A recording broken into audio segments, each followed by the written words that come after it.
This is Indianapolis, the motorsports capital of the world. And every year, the worldwide racing industry turns its eyes to the PRI Show.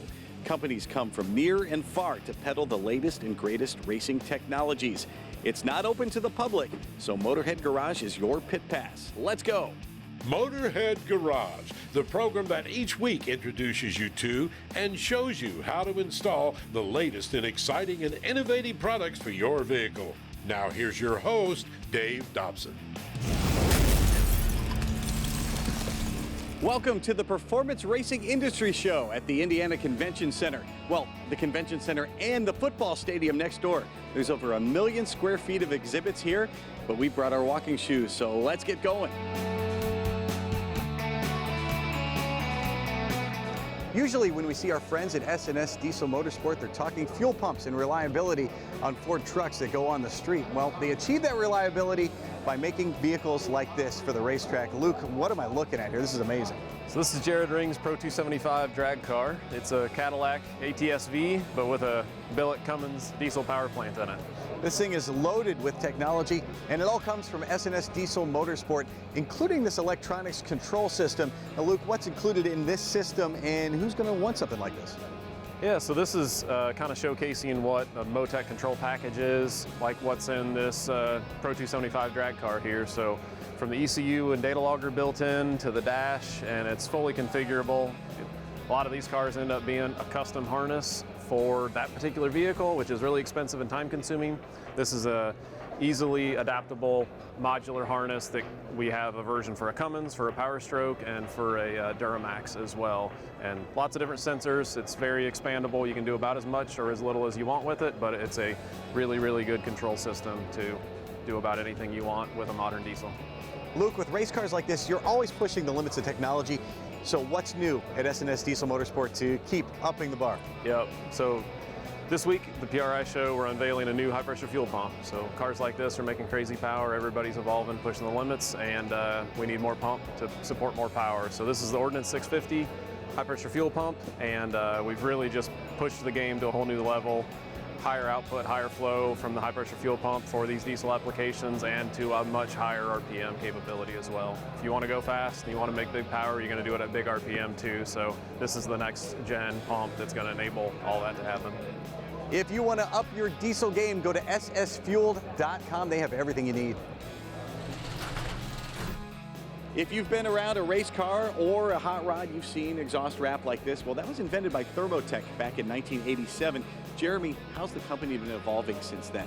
Yeah, so ever since '87, we've basically just been trying to tackle any area of a vehicle that you have a heat or sound issue, trying to come up with solutions to take care of any component that you may have, whether it be something that you can apply an adhesive to or not, and different types of sleeving, trying to make everything easy for the racer to just quick and easy solve their issue and get back to racing, doing what they love. Especially in racing, why is heat so detrimental to different parts? Yeah, so I mean, obviously you spend a lot of money on these components and everything, increasing horsepower, doing everything you can to make your ride perform better. And heat is a detriment to that because you wear out those products and all those things that you spend your money on. So buying some of our products to solve those problems pretty inexpensively, you can just put something on that's pretty quick and easy to apply and shield that heat away, redirect it, and get on with your racing. And how, I've heard people say that heat shielding can increase horsepower. How does that work? Yeah, so mainly with our exhaust wrap, what it does is increase the scavenging effect, so moving the exhaust gases out of the system, containing them in the pipe itself, and there in turn you allow the intake to produce more air coming into the motor. That's the scavenging effect. You need a dyno pretty much to tell the difference, but it does increase horsepower as well as keep the underhood temperatures down. You come from a family of racers. This grew from racing. So how important is it for you to be involved here at PRI and be involved with the racing industry? Yeah, very important. I mean, racing is what we started with. We've ventured out since and cover a broad variety of different avenues and markets. But racing is where we started, and it's what we've been passionate about ever since the start. So it's very important to us to always listen to the racers and create better products. Conversely, outside of racing, who else is using your product? Yeah, the RV market, home market, boat market, pretty much anything. Motorcycles. Quality products, they make it in the USA, and they will never stop doing that. Thermotech.com is the place to go to protect everything on your car, on your race car, on your boat, you name it. We are just getting started, so come on back when Motorhead Garage, presented by DragonFireTools.com, continues from Indianapolis.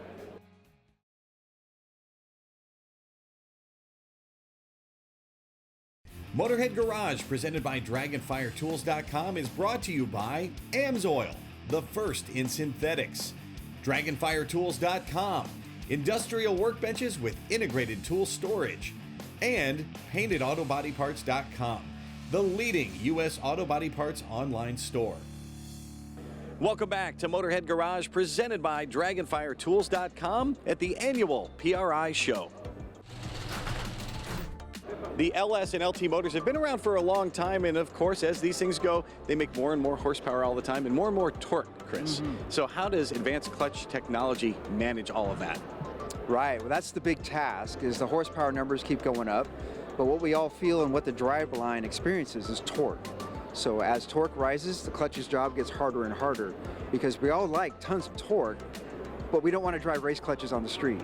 And if we go to the track, that's fine, but we still want something that's drivable. And today, that's not only possible, it's becoming in demand.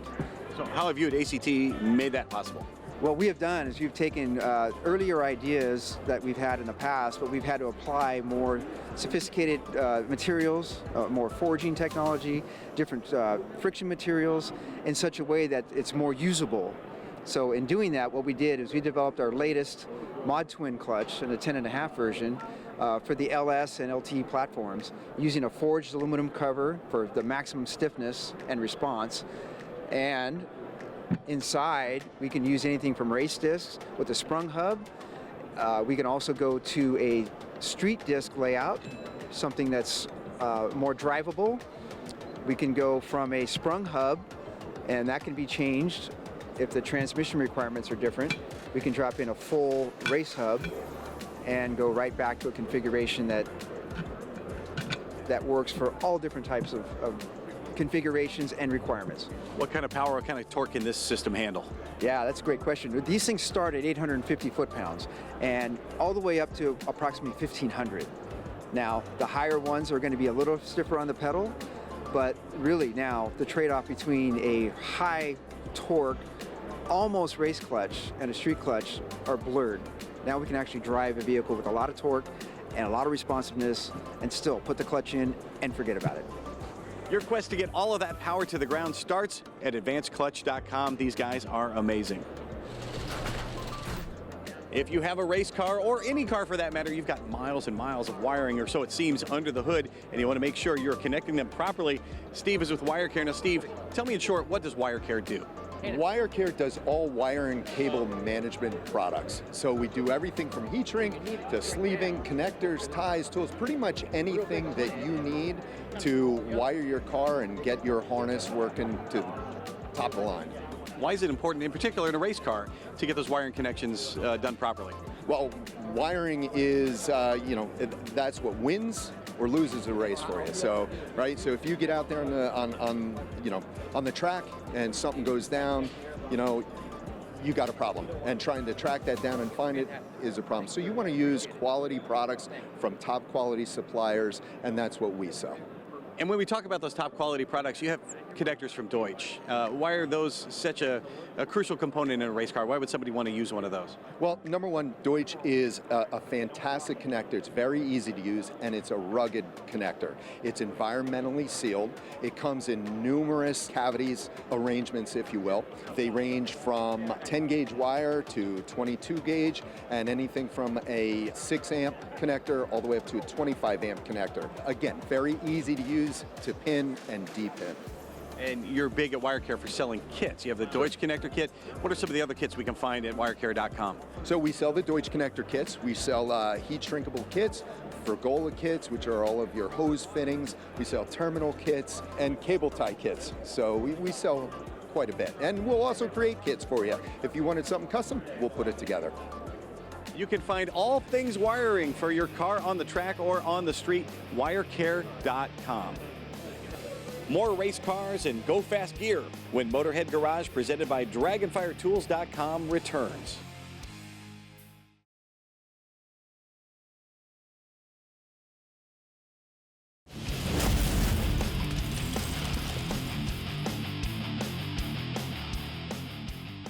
Our PaintedAutoParts.com Motorhead of the Week here at PRI is Jay Blake. Now, Jay was a mechanic as a career, and in 1997, he had an industrial accident that left him blind.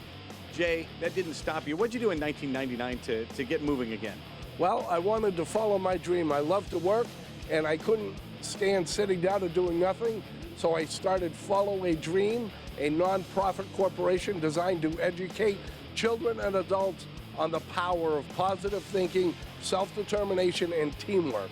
So I wanted to encourage kids to follow their dream, get an education, but I also tied it in with a NHRA top alcohol funny car, 8-cylinder engine, makes 4,000 horsepower that I literally work on, can disassemble and assemble with my hands without eyes. And it is truly amazing what you can do with the right attitude. Jay is very humble. He's an amazing man. Wrenches on the car himself. You see him in action, it will blow your mind. He is our PaintedAutoParts.com Motorhead of the Week and a true inspiration.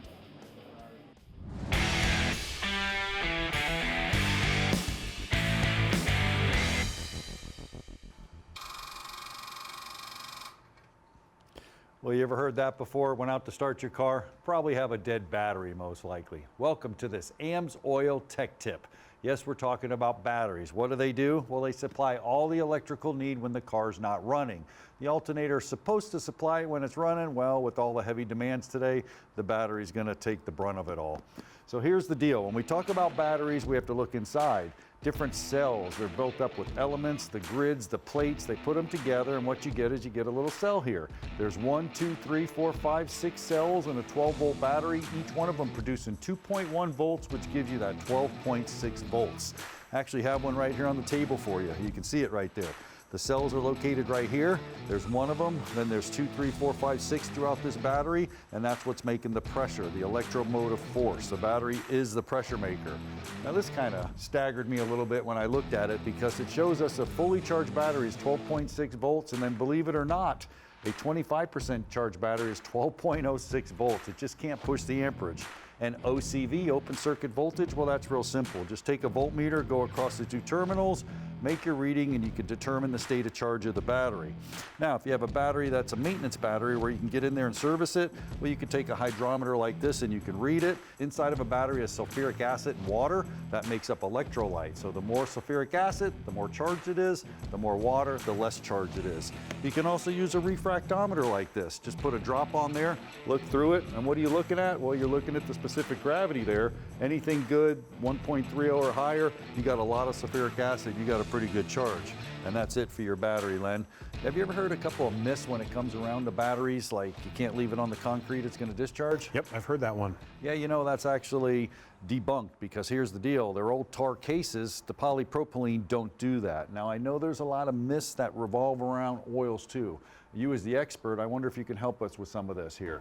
I can try. Awesome. The first one says motor oil must be changed once it's turned black. That is not true. The motor oil turning black is the motor oil doing its job. The only way you would know for sure is to run an oil analysis. Awesome. What about this one, the myth? You must change your oil at every 3,000 miles. That is also not true, and that's been proven not true by the OEMs. Most of them are 5 to 7,500 miles now on your minimum oil changes. Now, AMSOIL, you guys got a product that goes way beyond that. We do. We have product that'll go up to 25,000 miles. We also have products that'll do just the OEM change interval. It's basically what you're comfortable with. Man, it's my favorite oil. What about this one? You can't mix synthetic with conventional oil. You can do it. We don't recommend that you do it. Most of the time we run the testing to make sure that they're compatible. We don't recommend it because things that can happen, additive concentrations can change. There isn't a real risk of damage, we just don't recommend it. And plus synthetic's the best, why would you want to? Exactly. Here's the other last one here. Once you switch to synthetic oil, you can't go back. That is not true. The engine doesn't know what you're putting in it, so you can run a synthetic and you can run a conventional without any issues. We, of course, recommend staying with the synthetic because it provides, you know, such superior wear protection. Absolutely. Now that we debunked oil myths, jump over to amsoil.com and you can shop with confidence.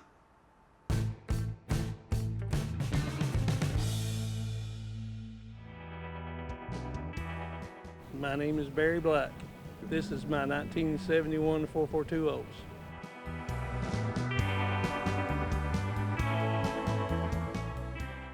It is the Cookie Monster. I've been looking for another 442 for about 30, 40 years. It was on Facebook Marketplace. I called the guy up, and he and I haggled for several months, and I finally just bit the bullet and bought it. It was nice, but it needed a lot of things. It needed some transmission work and definitely an interior.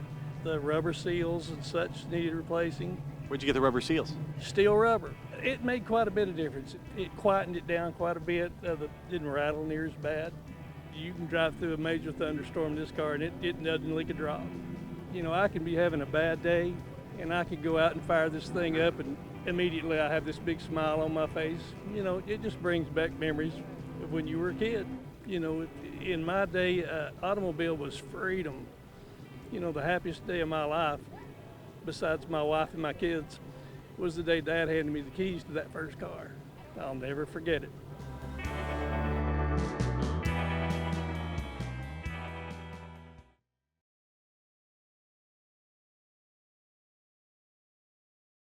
Motorhead Garage, presented by DragonFireTools.com. Industrial workbenches with integrated tool storage. And brought to you by Classic Industries, your one-stop shop for all restoration and performance parts and accessories. Ion Classic, the best way to document your restorations. And by Old Air Products, cooling the classics. Welcome back to Motorhead Garage, presented by DragonFireTools.com. We'll be back in the studio next week, but today we're in the world's center of racing at the PRI Show. Liberty's Gears has been around for over 50 years, and they're famous for making transmissions that are easily adjustable and really durable. Well, the new rage now is faceplating. So Nicole, tell me why I need faceplating. Tell me what it is. Faceplating is an upgrade from a stock synchronized trans. It allows for a bigger window for RPM. So when you're drag racing, you want to shift at a higher RPM than what a stock transmission allows. And faceplating opens up that window to something that's virtually impossible. Who's using this in drag racing? Street racers for the most part, or anyone who wants to take a manual transmission and go drive out on the racetrack. It could be a daily driver, it could be someone who drives it at the track 90% of the time, just whatever their preference. Liberty's Gears logo is a pro ring that's been used for decades, and this is kind of a variation of that. Show us how the faceplating works. Yeah, so we have, I actually have our standard pro ring right here that started our company out. That's our logo. And then you have a stock synchronized trans gear. These frictions kind of act as a cushion to help shift. However, since it's such small teeth, there's a small window for shifting range. Faceplate opens it up so you have a much larger shifting window. And it also eliminates those frictions, so it's a much more abrupt impact and quicker shift. How does somebody get their transmission faceplated? So I would definitely give us a call first, because we very well may have already faceplated your trans. We've faceplated so many different kinds of manual transmissions. But if we haven't and we're starting from scratch, you just need to send us a transmission. We'll tear it down, look at everything that we need to do to make it work. It's good enough for professional drag racers. It's good enough for you. You can find them at libertiesgears.com. If you're a frequent viewer of Motorhead Garage, you've seen the clamp tight tool and you've seen how versatile it can be. We get questions from viewers. They're wondering why, Nikki, they shouldn't just use one of these worm gear clamps. After all, you see them all the time. They just take a few seconds to slip on. The clamp tight tool takes a few minutes. Why is it worth the time and the effort to use a clamp tight tool? Since it does take a few steps, it's more about the maintenance on the back end. So when you put a worm gear clamp on, the vibration alone and the fact that the inner workings of it is not always up to par is what you're working with. So you want to make sure you have the maintenance, which is on the back end. Clamp tight tool, a couple of cents worth of wire, you put it on, just forget about it. You don't have to worry about it later on. What are some of the things you have to worry about on a worm gear clamp? Well, interestingly enough, we actually spoke to somebody about it, and he said he takes a toothbrush out and actually brushes his hose clamps down every 2 weeks. So I don't know about you, but I don't have that kind of time, and I'm sure our racers don't either. One of the big problems with the worm gear clamp is vibration, especially now we're here at the PRI show. These race cars, run under tremendous pressure, so the vibration can work those loose. How can a clamp tight tool keep that from happening? The clamp tight tool allows for expansion and contraction, and once you lock it in place, it no longer vibrates. It's on and it will stay on, no matter what you're using it for, whether it's intakes, turbos, whether it's a radiator hose, a small fuel line. Anything you put this on, once it's on, you don't have to worry about it anymore. And that's the mechanics of the clamp itself. How is a clamp type clamp better than a traditional hose clamp in the seal that it makes? It's actually the only true 360-degree seal on the market, and it's custom, so that means every single time it's the right size. There's lots of different fittings on a car, and particularly on race cars. How adaptable is a clamp type tool? How versatile is it? Very versatile. So you can go from ID to OD, any size that you're working with, and then if you need to use it in a reducer situation, or maybe even just banding some things together, you can use it for that. A lot of times you need to buy a specific tool to put hose clamps on. For this is going to be your hose clamp system on everything under the hood of the car. Now, we know it's smart to use a clamp type tool right from the beginning. How can it also get you out of trouble if you have an issue somewhere else on the car or in the pits?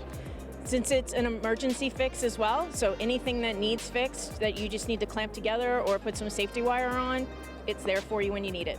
The clamp type tool is the one tool that is a must-have in your toolbox. Find out more at clamptightTools.com.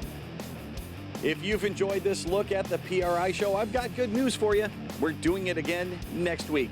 And we hope you come along for the ride when Motorhead Garage, presented by DragonFireTools.com, returns to the PRI Show.